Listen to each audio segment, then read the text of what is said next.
Hola, un saludo a todos. Mi nombre es Diego Araya y este es el podcast Vayan y Hagan, un podcast de Singular en Costa Rica, estrenando año, estrenando nueva serie y estrenando episodio. Este es el episodio 69 de este podcast y en especial es un podcast que inicia con un tema muy activo, muy práctico, con el que creo les va a sentir de motivación. Ojalá les sirva de motivación en un año en el que queremos seguir siendo y haciendo discípulos y como siempre motivándolos a observar a nuestro modelo Jesús, nuestro modelo por excelencia para ser discípulos. Entonces, en esta nueva serie queremos presentarles 7 prioridades de un hacedor de discípulos y 7 prioridades que podemos ver en la vida de Jesús. Así que quiero presentarles a Ernesto Alfaro. ¿Qué tal? ¿Cómo estás? Pura vida, Diego, ¿cómo estás? Pura vida. Y bueno, vamos a estar conversando esto que a finales del año pasado me dijiste, tengo este tema, me gustaría compartirlo y definitivamente está en línea con lo que siempre hemos conversado ya por unos cuantos años juntos, claro, haciendo ministerio.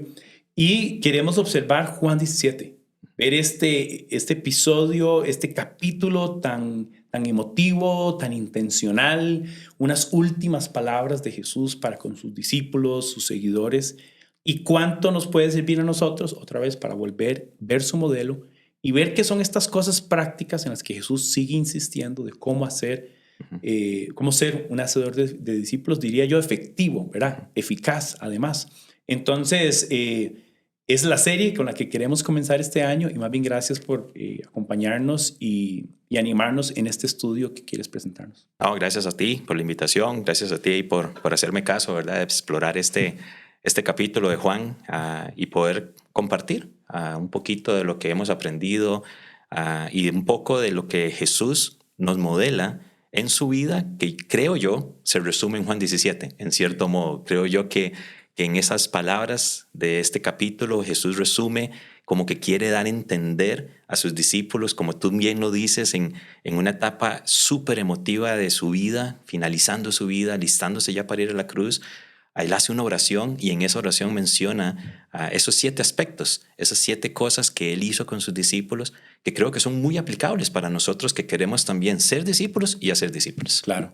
Vos me contabas que, bueno, este estudio, o has estado inquieto con este estudio por años, tuviste una experiencia ahí también en un viaje de estudio y prácticamente cada día siente también la inquietud de estudiar este es un capítulo muy, muy relevante en el texto de Juan, pero además queremos también contar que esto es una serie, o esto es un episodio basado en una serie de estudios que Dan Spader también escribió hace un tiempo, que es un material que de momento solo está en inglés.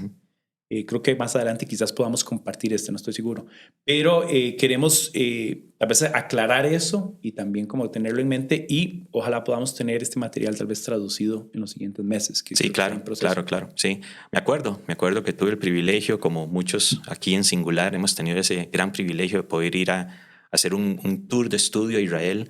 Ese tour fue enfocado en la última semana de Jesús. Y me acuerdo que estábamos en lo que hoy se conoce turísticamente el aposento alto, ¿verdad?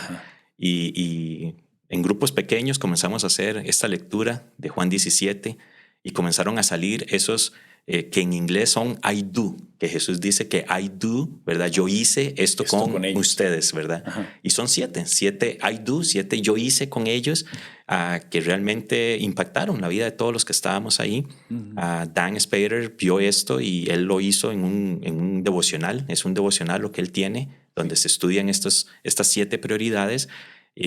Para mí fue un impacto y para mí fue una herramienta muy buena para poder entrenar donde estábamos en ese momento, que estábamos todavía en Venezuela como misioneros. Llevé este mismo estudio a Chile y fueron herramientas muy prácticas, muy desafiantes, pero muy prácticas para las personas que estaban comenzando a tomar este reto de invertir vida, de hacer discípulos. Entonces, creo que vale la pena también volverlo a explorar en esta herramienta como un podcast. Claro, yo te iba a preguntar por eso, ¿verdad? ¿Por qué es importante darle una mirada práctica y detenida al texto, sobre todo para personas que ya hemos asumido el reto de yo no solo fui llamado para ser creyente, pero además para ser un discípulo y dar a conocer las buenas nuevas que el Padre nos revela en el Hijo? ¿Por qué se vuelve, verdad? Pensando en cómo justificar estos episodios y que la gente entienda de qué se trata el propósito. Sí, claro. Bueno, cuando nosotros comenzamos a leer Juan 17, si vemos un poquito el contexto, nos damos cuenta que desde Juan 13 hasta Juan 18. O sea, estamos hablando que son varios capítulos del libro de Juan. Sí. Son horas, son pocas horas de la vida de Jesús. Estamos hablando que es desde el momento en que comienza la celebración de la Pascua, la cena pascual, que Jesús toma a un grupo íntimo de discípulos, los 12 y posiblemente algunas mujeres ahí más también, toma este grupo y comienza a celebrar la cena pascual. Él les lava los pies mientras que están cenando, ¿verdad? Hay diferentes conversaciones, diferentes temas en los que salen. Muy posiblemente Jesús utiliza toda la liturgia de la cena, ¿verdad? Todo lo que se hace en una cena pascual de la tradición judía, posiblemente él utiliza todo eso para enseñar de temas profundos, pero también hay cosas que salen ahí muy interesantes, como la traición. Ahí es donde se dice de que, mira, Judas, aquí está, ¿verdad? Y todo esto sale este tema.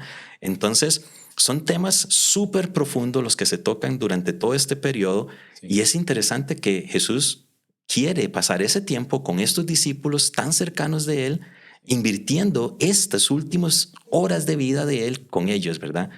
Iniciando el capítulo 17, Jesús menciona algo sumamente importante que a veces no le ponemos atención. Y creo que esto nos ayuda a nosotros a entender aún mejor lo que realmente está pasando en este capítulo. Y dice que yo he acabado la obra que me diste. Yo te he glorificado en esta tierra. Interesantísimo cómo inicia. Yo te he glorificado en esta tierra.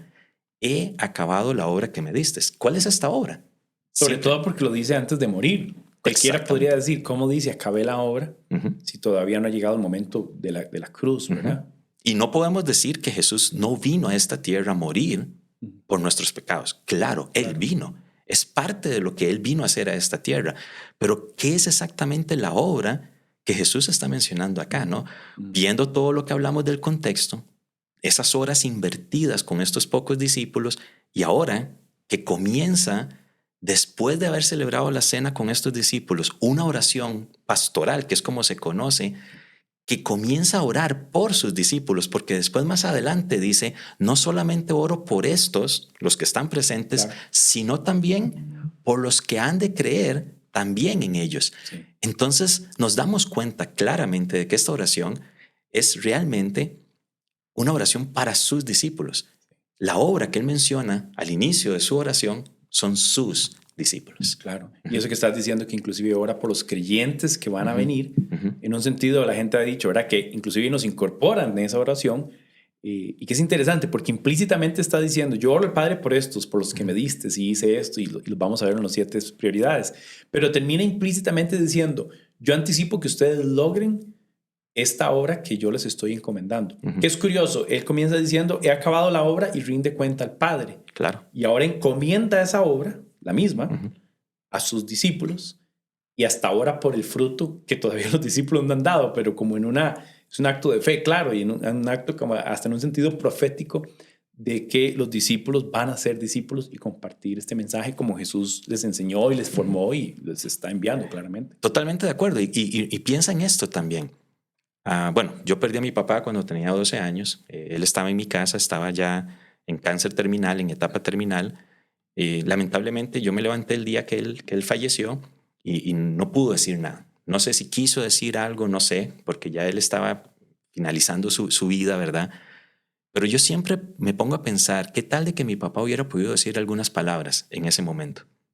Yo creo que de parte de él hubiera querido decir lo mejor que él podía decirme, ¿no? Claro. Y de parte mía yo me iba a acordar de esas palabras el resto de mi vida. Yo creo que fuera así. No son exactamente las últimas palabras de Jesús, pero es un momento tan especial porque están celebrando la Pascua. Sí. Inmediatamente después de esta oración, estamos hablando, no sé, tal vez 1 hora, 2 horas después, Jesús es aprisionado. Entonces, todas estas palabras que Jesús menciona acá son muy importantes para los discípulos. Por eso es que yo creo que realmente cuando Jesús está diciendo que yo oro por ellos, pero también por los que van a creer en ellos, Él tiene tanta certeza de que la inversión de vida que Él hizo en estos discípulos va a dar un fruto increíble, increíble. Y por eso yo creo que también este pasaje es un buen pasaje para profundizar, para analizar y por qué no poner en práctica en nuestras vidas, especialmente si queremos hacer discípulos en otras personas, ¿no? Claro, una de las cosas que entre los temas, hablando del contexto que, que vemos, volviendo a la idea de que era un momento tenso, Ujú, había incertidumbre y había angustia. De hecho, creo que es el capítulo 14 que comienza con este tema de no se angustien, ujú, confíen en mí, confíen en el Padre y introduce varios temas. Por ejemplo, me introducen mucho el tema del Espíritu Santo, total. que lo pone en función de un consolador e Ujú, inclusive como alguien que va a venir a sus vidas, que él mismo dice, les conviene que yo me vaya para que venga el Espíritu ujú, Santo y que lo presenta como alguien que les va a potenciar ujú. ser esos discípulos que él anticipa que ellos sean. Y también Juan 15, Claro, que separados de mí, nada nada poder pueden hacer. hacer. Inmediatamente les dice, yo me voy a ir también, Sí, pero dice que les va a mandar al Espíritu Santo. ¿Pero para qué? Para dar fruto y aún más fruto. sí, Entonces Jesús la tenía clara. Jesús sabía que lo que él había hecho en la vida de estas personas iba a multiplicar. Él sabía claramente que iban a dar fruto también. Y yo creo que esta oración es como un recordatorio para los discípulos de algunas pequeñas cosas que él intencionalmente hizo con ellos, ujú, intencionalmente él demostró a ellos durante los 3 años que estuvo en sus vidas relacionándose con ellos. Simplemente en esta oración él aprovechó sí, como para recordarles esas cosas naturales, orgánicas, si queremos llamarles así, muy común que él hizo, que no son planificadas, no tienen que ser tan planificadas ni nada, simplemente son cosas de la vida que intencionalmente él hizo con ellos, se mm, las recordó. ¿Para qué? Para que ellos hagan eso mismo con las personas en las que muy posiblemente ya ellos estaban invirtiendo o iban a comenzar a invertir vida claro. también. Que curiosamente al final, bueno, el momento de la cena que estabas diciendo en el aposento alto, está este famoso pasaje donde lava los pies de sus discípulos. Ujú, Y usa esa frase que acabas de decir. Lo estoy haciendo para que ustedes hagan lo mismo. ujú, Que me parece que él dice, ahorita ustedes esto no lo entienden. ujú, Creo que se lo dice a Pedro, ¿verdad? Como ustedes ni entienden esto, ujú, pero lo van a entender. Y esto que he hecho por ustedes, lo he hecho para que ustedes lo hagan ujú, con nosotros. Entonces, sí, este episodio, estos versículos, estos capítulos en Juan, tienen esa intensidad como de mostrar todo el carácter que Jesús había revelado y modelaba a ellos, y ahora se lo comisiona, le está diciendo, lo que yo he hecho por ustedes, háganlo con los demás, lavar los ujú, pies. Vayan conmigo, les dice, van a hacer esto en dependencia de Dios, no se angustien, el Espíritu Santo viene como un ayudador, ujú, no solo en tu vida como creyente, sino en tu vida como hacedor ujú, de discípulos. Entonces, como discípulo y como hacedor de discípulos. Después dice, háganlo dependiendo de mí y conmigo, pegado a la vid. Yo soy ujú, la vid. Fuera de mí, ustedes nunca van a hacer nada. ujú, Y finalmente dice, les conviene que me vaya. Y viene el tiempo, el momento de la oración en ujú, Juan 17, que curiosamente Juan 17 es la oración registrada completa. O sea, en ujú, algunos otros momentos en los evangelios vemos que Jesús fue a orar ujú, y oró por este y oró el otro, pero esta en particular tiene este distintivo de que Juan decidió eh, de plasmar toda esta oración, ujú. pareciera completa, justamente inclusive como él comienza y después orando por sus discípulos y orando por los creyentes. ¿Qué Ujú. otras cosas son claves de observar en ese contexto, Ernesto?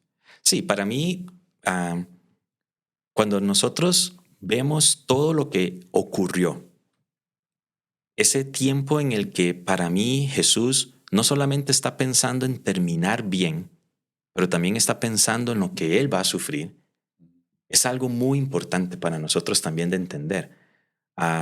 Inmediatamente después de esta oración, ya llegan al Monte de los Olivos.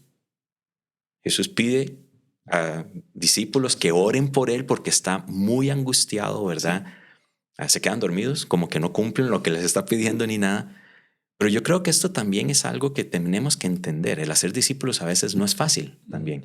No estoy diciendo que nosotros vamos a sufrir, porque ujú, la muerte en la cruz, eso es Jesús, ¿verdad? Eso ujú, murió por nuestros pecados, eso le correspondía a Él como el Cordero Pascual que Él era, ¿verdad? Como el Mesías que Él era.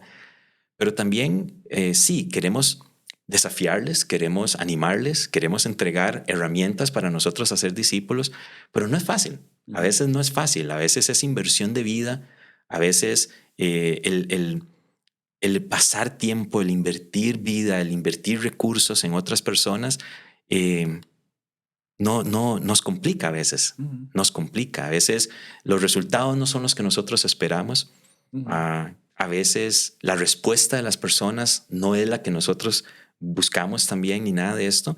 Y yo creo que también el hecho de nosotros tener expectativas reales, expectativas que son correctas, deberíamos de siempre tenerlo en la mesa esto, ¿verdad? Jesús sabía que iban a dar resultados, sabía que iba a dar fruto ni nada, pero parece que tuvo que mandar como la persecución en Jerusalén para que salieran, ¿verdad? Al final de cuentas, como que tuvo que moverles un poco el piso para que realmente comenzaran a hacer, ¿no? Recordemos, en la misma cena pascual, Jesús le profetizó a Pedro: hey, me vas a traicionar, ¿verdad? Me vas a negar en 3 ocasiones, ¿verdad? Sí.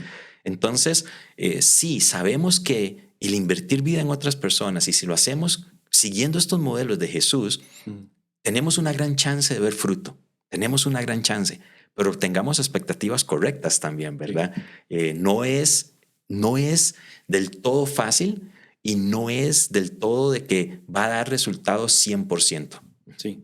Sí, al final, una cosa que también está implícito en el texto, voy a leerlo bien rápido, al puro inicio, él dice: Padre, ha llegado la hora de glorificar a tu Hijo, para que tu Hijo te glorifique a ti, ya que le has conferido autoridad sobre todo mortal, para que Él les conceda vida eterna a todos los que les ha dado. Y esta es la vida eterna, que te conozcan a ti, el único Dios verdadero, y a Jesucristo a quien has enviado.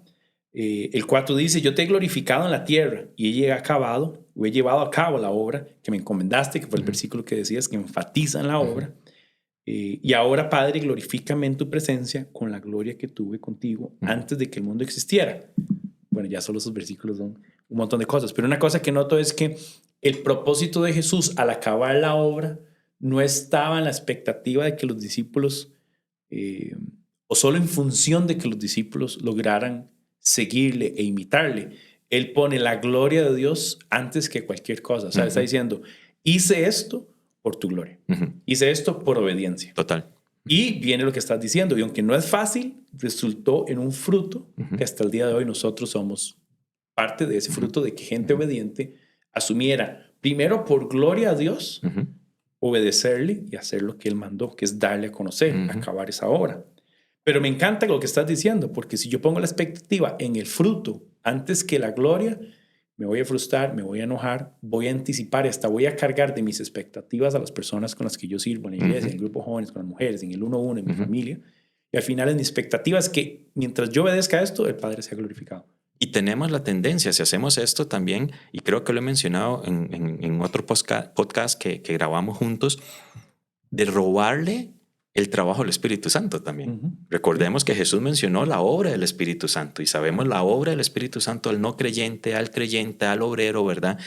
Y si nosotros lo que queremos es ver solamente el fruto, el resultado de hacer discípulos sin la gloria, nos vamos a frustrar. Nos vamos a frustrar y vamos a comenzar a hacer cosas que no nos corresponden a nosotros, porque al final de cuentas el crecimiento, Jesús se los mencionó, es por el Espíritu Santo, no es por lo que nosotros hacemos. Nosotros lo hacemos en obediencia a Dios para darle la gloria a Dios, y el resultado, el fruto, es total del Espíritu Santo, ¿no?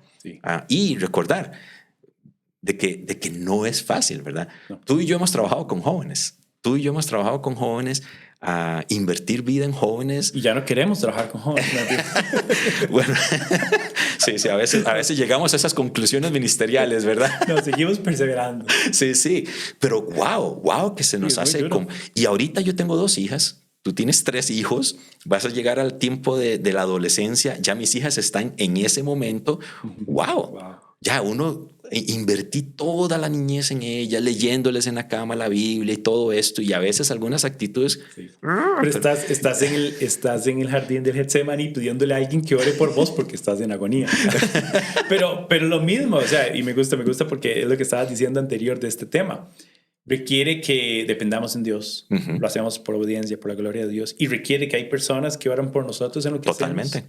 Y requiere que el Espíritu Santo haga lo que Él puede hacer, que solo Él puede hacer. Totalmente. Es este crecimiento, este convencimiento de la verdad. Pero es lindo sentir, creo, que todavía Dios nos confía. No sé si la palabra nos confía, pero o nos hace partícipes. Eso Él es. dice, vengan conmigo, estén conmigo y denme a conocer. Y yo estaré con ustedes hasta el fin del mundo, hasta el fin de los tiempos, dice Jesús. Él está haciendo el trabajo. Y yo creo que eso es lo que tenemos que tener la convicción. Él está obrando en las vidas de las personas. Y lo va a hacer con o sin nosotros. Exactamente. La gran invitación de Cristo con una oración como esta por sus discípulos es, el Padre va a hacer su obra. Total. Siempre lo ha hecho. Pero yo confío que ustedes participen en la obra. Y como Jesús, en algún momento puedan llegar y decir, he acabado la obra. O sea, esto que me encomendaste, esto de lo que me invitaste a participar, lo he hecho. Me costó tiempo.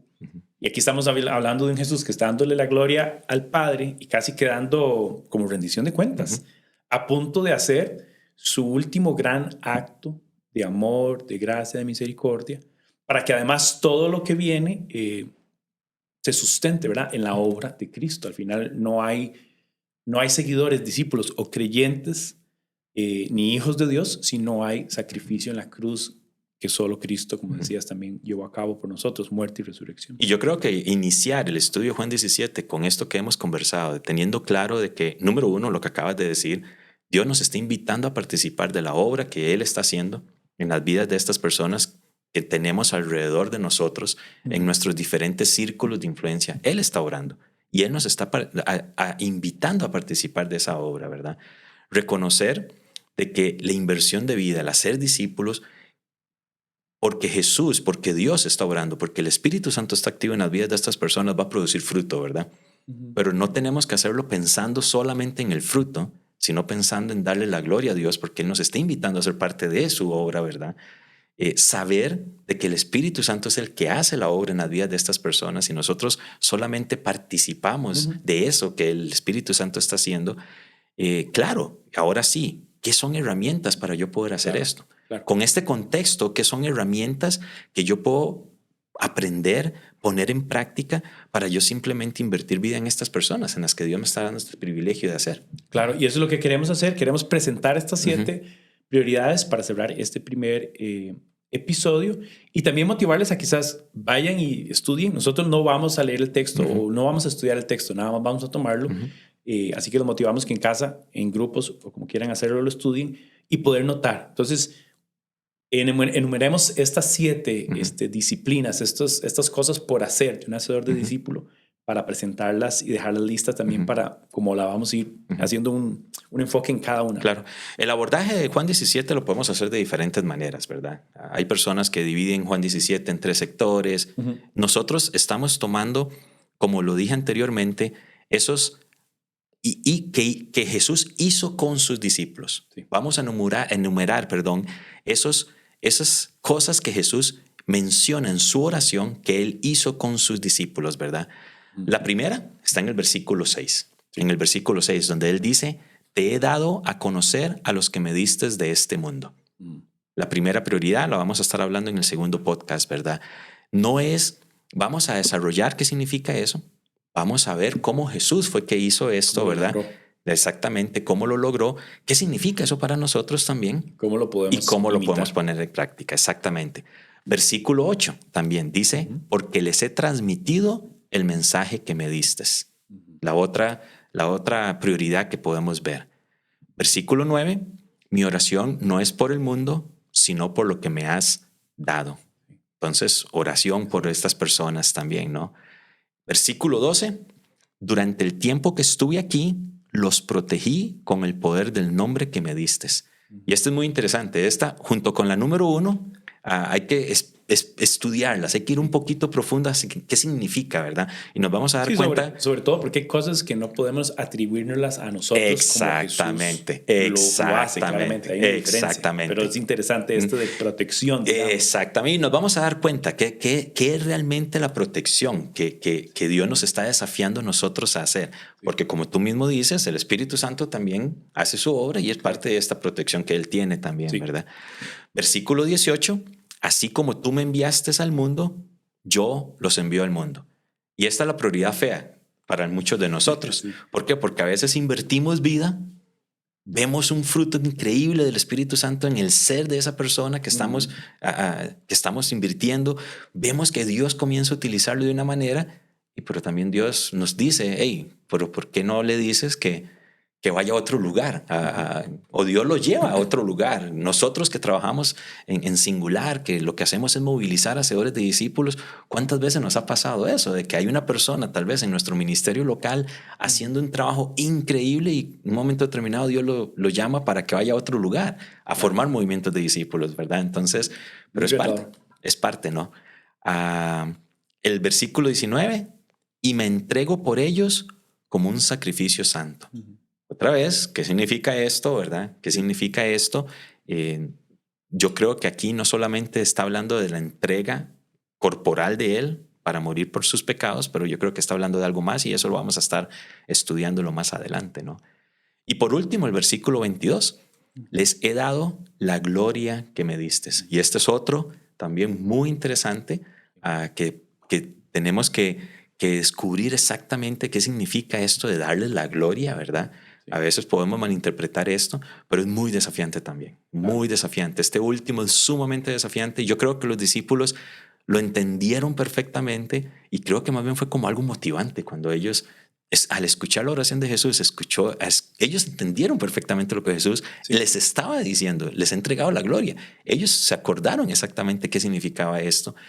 Se acordaron perfectamente de lo que tenían que hacer con esto que él estaba mencionando, ¿no? Claro. Y algo que tiene que ver con estos, sobre todo estos versículos que pareciera que es una atribución únicamente de Jesús con sus discípulos. Vamos a estudiarlo en función de qué nos corresponde a nosotros. Total. Pero es interesante porque estas sobre todo tenían esta idea de unión, que en estos pasajes se ve mucho, por cierto, ¿verdad? Para que ustedes sean uno conmigo, como yo soy uno con el Padre. Son cosas que Jesús dice más en este momento clímax del Evangelio, al final, que al puro inicio. Entonces parece que hay una unión intrínseca que sucede cuando estamos con el Padre, somos sus hijos y somos discípulos de Cristo. Y que también somos catapultados a hacer esta obra y participar del ministerio. Entonces hay por decirlo así, no podemos hacer discípulos si no hay una unidad con el Padre, que también se vive a través del Hijo y del Espíritu, ¿no? Y también cuando vemos el modelo de Jesús. Ok, recuerda, esto estamos hablando de pasado. Todas son pasados. Yo hice esto. Entonces, en cada podcast vamos a ver cómo fue que Jesús lo hizo. Es muy interesante, como tú bien lo dices, a veces podemos atribuir de que esto es algo solamente de Jesús para sus discípulos. Pero cuando lo vemos reflejado en la vida de Jesús, cuando lo vemos cómo Jesús lo hizo, de una manera tan orgánica, tan relacional con sus discípulos, nos damos cuenta de que Él modeló esto, de que Él lo modeló completamente y creo con todo mi corazón, de que los discípulos entendieron perfectamente lo que cada una de estas cosas, de estas prioridades que Jesús menciona, lo entendieron perfectamente y lo aplicaron.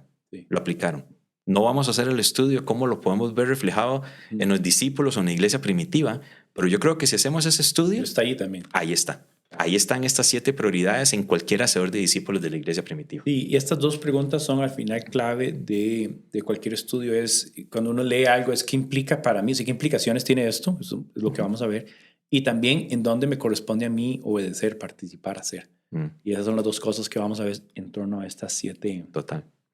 Listo, ¿qué más en esta introducción? ¿Estamos? Yo creo que estamos. Yo creo que es un buen tema. Solo desafiarles para que sigan estudiando, desafiarles para que realmente puedan leer Juan 17, puedan marcar estas 7 cositas, ¿verdad? Y que comenzar. Ya si hemos estudiado la vida de Jesús, yo creo que fácilmente vamos a poder identificar en todos los evangelios a Jesús haciendo cada una de estas prioridades con sus discípulos, la verdad. Buenísimo. Gracias, bro. Gracias por acompañarnos y motivarnos a comenzar el año volviendo nuestra mirada al hacedor de discípulos por excelencia, a Cristo, y retándonos a todos a que este año sea un año donde podamos ser eficientes, efectivos, glorifiquemos al Padre haciendo discípulos. Así que les invito para los siguientes episodios. Vamos a ir viendo cada uno de estos 7 prioridades, 7 cosas que debemos hacer y que Jesús nos modela. Así que sin más, vayan y hagan discípulos y los esperamos. No se pierdan los siguientes episodios. Nos vemos. Bendiciones. Chao.